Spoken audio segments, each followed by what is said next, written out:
Bien, seguimos entonces donde nos quedamos. Estábamos hablando de la comparación de la fórmula Fisher versus la fórmula Howard, que eran las dos representaciones que podíamos tener para los monosacáridos, ¿sí? Entonces, decíamos cómo se cierra el anillo para formar o pasar de una conformación a la otra, y nos quedaba ver cómo ocurre cuando yo tengo un grupo cetona en lugar de un grupo aldehído. A ver. Ahí está. Cuando yo tengo un grupo cetona, ¿sí? Fíjense lo que va a pasar. Yo voy a hacer el anteúltimo carbono, igual que antes, ¿sí? Va a ser el que cierra el círculo, el que cierra el ciclo, pero va a atacar al carbono que tiene el doble enlace, solo que ahora no está en un extremo, sino que está en el segundo carbono, ¿sí? Entonces, ¿eso qué va a definir? El ciclo va a quedar más corto, en lugar de ser con 6 vértices, va a quedar con 5, ¿sí? ¿Por Fíjense, qué? cuando yo tengo una aldosa, o sea, un monosacárido con grupo funcional aldehído, queda un grupo de 6, como si fuera un ciclo de 6. Cuando yo tengo una pentosa, o sea, un monosacárido, una cetosa, un monosacárido con grupo cetona, va a quedar un ciclo más corto, porque el carbono va a estar atacando al oxígeno y va a cerrarlo de forma más cortita, ¿sí? ¿Hasta acá me siguen? Sí. Bien. Entonces, como veníamos explicando la fórmula de Howard, el grupo carbonilo de un extremo reacciona con el grupo OH de otro extremo, de manera que forman un anillo, ¿sí? Y vamos acá a la diferencia. Cuando el anillo que se forma es de 6 átomos, que sería este caso que estamos acá, la estructura se llama piranosa, un nombre que recibe, ¿sí? Cuando el ciclo formado es de 5 átomos, como tenemos acá, un grupo de 5, la estructura se llama furanosa, ¿sí? Son todos nombrecitos nuevos. Bien. Cuando se forma el anillo, el grupo aldehído cetona se transforma en un grupo alcohol. Es lo que mencionábamos con la pregunta de la compañera, que dijimos, este doble enlace que estaba con el oxígeno se va a transformar en un OH, que fue muy buena pregunta. Este grupo alcohol puede ubicarse hacia arriba o hacia abajo en el plano del anillo nuevo, de ese carbono quiral. Y vamos a detenernos ahí. Como dijimos, Profe, sí. pero si no cambia, o sea, en vez de poner oxígeno, como vos decís, pones el OH, ¿no cambia la función? Cambia la función, sí, va a cambiar la función, exactamente. En esta representación nos va a cambiar la función. Pero, vamos a ver, los demás tenían ubicación fija, como dijimos. Pero, ¿qué pasa? Esto, que ahora va a ser una función nueva, porque cambia de función de un aldehído a un OH, no tenía ubicación fija, porque este grupo no estaba ni a la derecha ni a la izquierda. O sea, acá está dibujado a la derecha, pero en realidad es tridimensionalmente no tiene ubicación, ¿sí? Entonces, existen las dos posibilidades. Acá se ve chiquitito, pero que el OH quede para abajo o que el OH quede para arriba, ¿sí? Cuando tengan la presentación lo pueden ampliar para verlo mejor. Entonces, esas dos posibilidades dan lugar a dos isómeros, que son, hacia arriba se denomina beta, hacia abajo se denomina alfa. Estamos hablando del primer carbono, ¿sí? El que no tenía ubicación fija y que va a transformar su grupo funcional de aldehído a un grupo alcohol. O sea, cuando dijimos hacia abajo, como está acá en el ejemplo, alfa. Si queda hacia arriba, se va a llamar beta. Fíjense que acá estamos hablando, dijimos, del primer carbono, porque los demás mantienen su posición. Fíjense, el segundo para abajo, el otro para arriba, para abajo, eso no cambió. Lo único que puede estar cambiando es la ubicación del carbono número 1. ¿Se nota ahí? Cuando lo vean más grande lo van a poder apreciar mejor. Pero esto es lo que tienen que llevarse hoy, ¿sí? Todas esas palabritas nuevas. ¿Cuándo se va a llamar alfa? ¿Cuándo se va a llamar beta? Y cómo es que pasamos de una forma lineal o de Fisher a una representación en forma de ciclo de Howard, ¿sí? ¿Muy difícil? ¿Más o menos? No Más se o preocupen, menos. esto No, lo tienen que entender nomás. ¿podés ¿sí? repasar de vuelta lo de alfa y beta? Sí. Al momento de cerrar el ciclo, nosotros estamos transformando a este grupo funcional, que era un aldehído, en un alcohol, porque se rompe una de las dos patitas que une ese doble enlace y se une a un hidrógeno. Entonces ahí, como decía la compañera, como decía Guadalupe, hay un cambio de función, ¿sí? ¿Qué pasa? Al haber ese cambio de función, ahora ese grupo alcohol podría ubicarse, digamos, en el plano, a la derecha o a la izquierda. ¿Sí? Tendría esas dos posibilidades, se podría ubicar donde quiera. Eso en el plano. Pasado a la representación de Howard, se traduciría en, se podría ubicar hacia arriba o hacia abajo. Sí. ¿Sí? Siempre hablando del carbono 1, el único que no tiene posición fija. Entonces, cuando se ubica hacia arriba, es lo que se llama beta. Hacia arriba, beta. Sí. Cuando se ubica hacia abajo, se llama alfa. Entonces, ¿para qué les cuento todo esto? Para que si ustedes ven en un libro que están hablando de la beta de glucosa, sepan que esa beta viene de el carbono número 1, que al cerrarse el ciclo para formar la representación de Howard, quedó para arriba, el OH del carbono 1, y la D de lo que vimos antes, del tipo de isómero, cuando, según la ubicación que tenía, el grupo OH a la derecha o a la izquierda. ¿Se entiende? Porque así lo van a encontrar en los libros.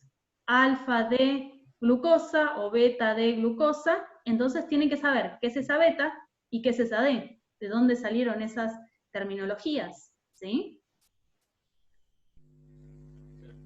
Más o menos. Sí.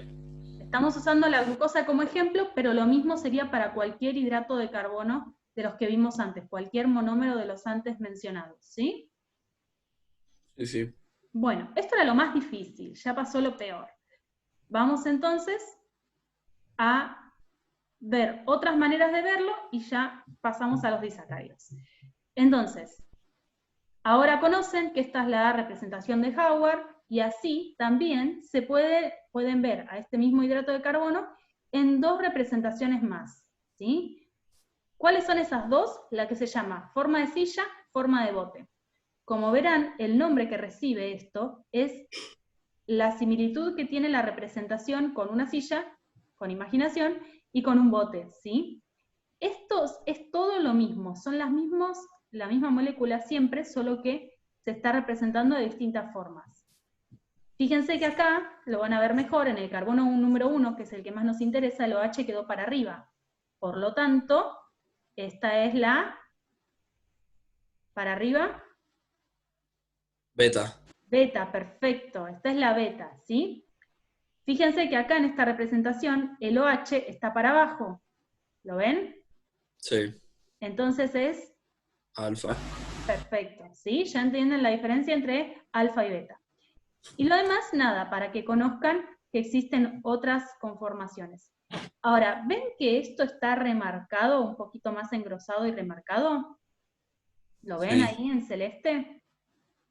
Lo mismo que acá, más engrosado. Esto es a propósito. Eso significa que esos enlaces estarían hacia adelante en un plano, ¿sí? O mejor dicho, en una forma 3D yo los vería más hacia adelante. Significa más cerca mío, ¿sí? Bien. Esto que está acá abajo es lo mismo que acabamos de decir. La conformación silla es una de las formas de verlo y es más estable de la glucosa. Está en equilibrio con la forma de bote, ¿sí? Igual nosotros no vamos a trabajar con esto, pero quería que las vieran alguna vez y que vean de dónde salen. Y que esos trazos oscuros representan una idea de hacia afuera, o sea, más cerca mío, hacia mí, dando la sensación de 3 dimensiones. Bien. Y después lo mismo que dijimos, la ubicación del OH. Bueno, esto es todo lo que tenían que saber de monómeros, ¿sí? Ahora vamos a pasar a los disacáridos, ya queda lo más cortito de la clase. Disacáridos habíamos dicho que era la combinación de 2 monómeros. Y vamos a ver eso.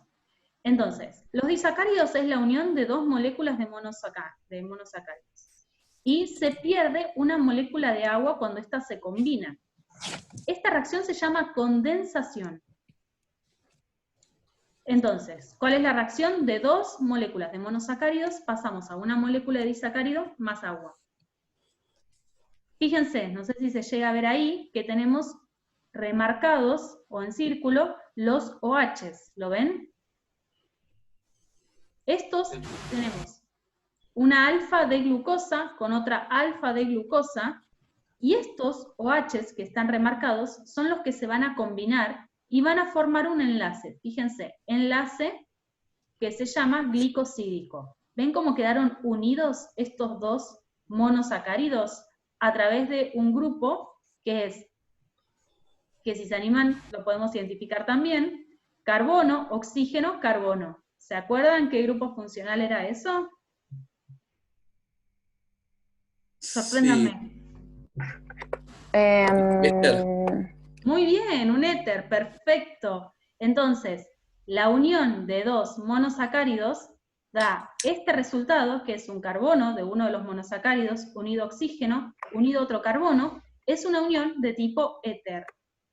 Y se llama enlace glicosídico o glucosídico. Lo pueden encontrar de las dos maneras, unión glicosídica. Entonces, ¿qué se libera? Una molécula de agua. ¿Por qué una molécula de agua? A ver si lo podemos ver más grande. ¿Ven ahí el OH? ¿Y Sí. ven acá el otro OH? Mm, Y dijimos que de esto resulta un oxígeno solo. Entonces, ¿qué me está sobrando? Otro oxígeno y dos hidrógenos. Oxígeno, hidrógeno, hidrógeno. Agua. ¿Se entiende de dónde salió la molécula de agua? Sí. Perfecto. Entonces, fíjense la flecha en dirección de los monosacáridos ahora al nuevo disacárido. Eso es lo que llamamos la condensación, ¿sí? Ahora, como ven ahí, hay una flecha que va en el otro sentido. Vamos a correr un poquito. Cuando vamos en el otro sentido, ¿sí? Lo que está ocurriendo es una hidrólisis, o sea, una ruptura, lisis de ruptura.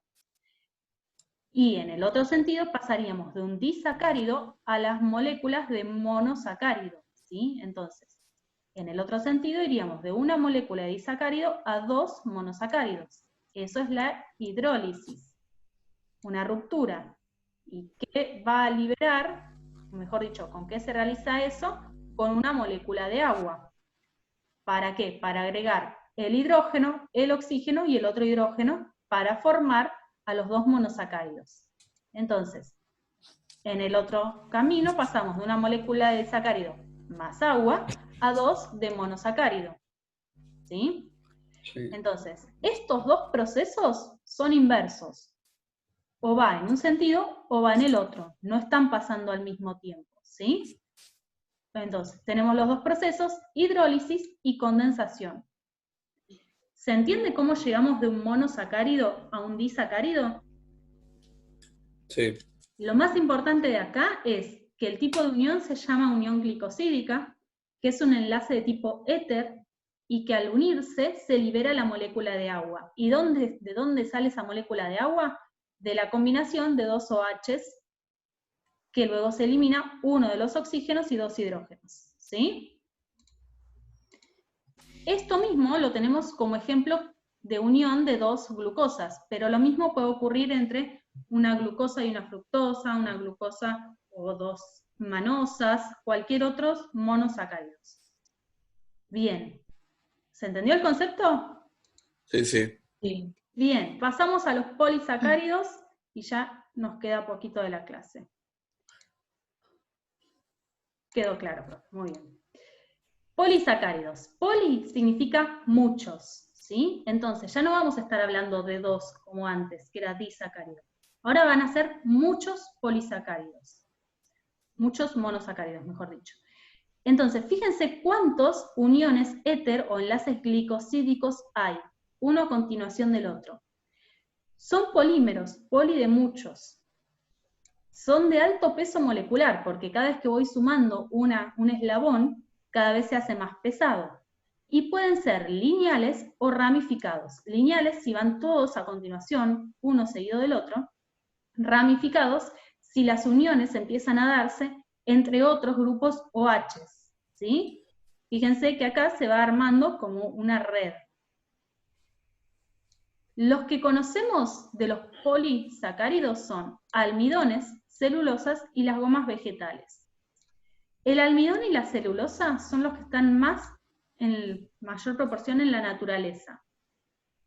El almidón, les debe sonar, es la reserva energética de la semilla, ¿sí?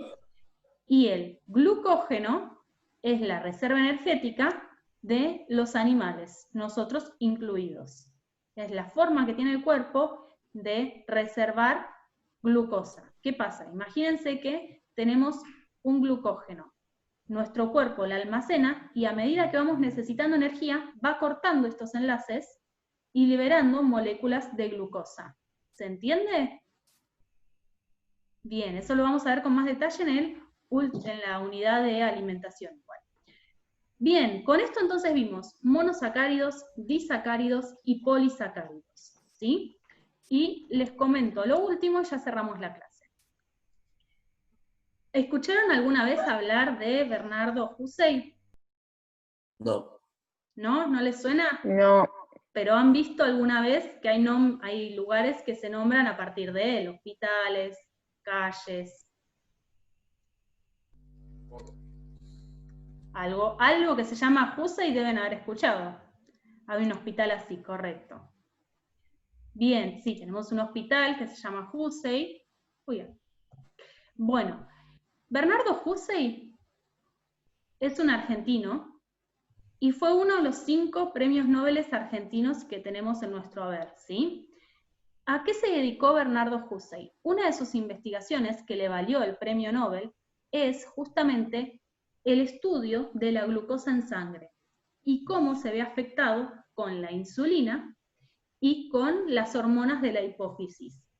Hussey lo que estudió es que había un equilibrio entre estas dos señales que mantenían a la glucosa estable en el organismo.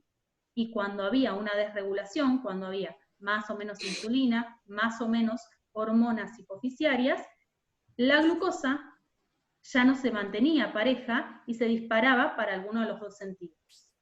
Con esta investigación que él realizó, se pudieron tratar o ayuda a conocer mejor el mecanismo, la fisiopatología de las personas diabéticas y por lo tanto pensar en posibles terapias para abordar esta enfermedad. Esa es la importancia y la razón por la cual Hussey es un premio Nobel argentino, ¿sí? Bueno, entonces, con esto terminamos la clase, ¿sí? Por hoy, por esta semana, es lo que vamos a ver, no va a haber tarea. La semana que viene sí va a haber un trabajo con respecto a los hidratos de carbono que vimos hoy. Ok.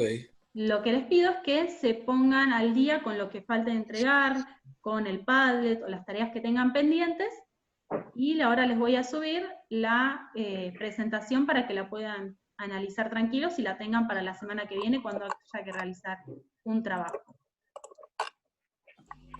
¿Estamos bien? Sí, dale. Muy bien. Bueno, eso es todo entonces, chicos. Espero que les haya gustado la clase. Dale. Dale, muchas gracias, profe. Chao, profe. Chao. Adiós. Chao. Chao.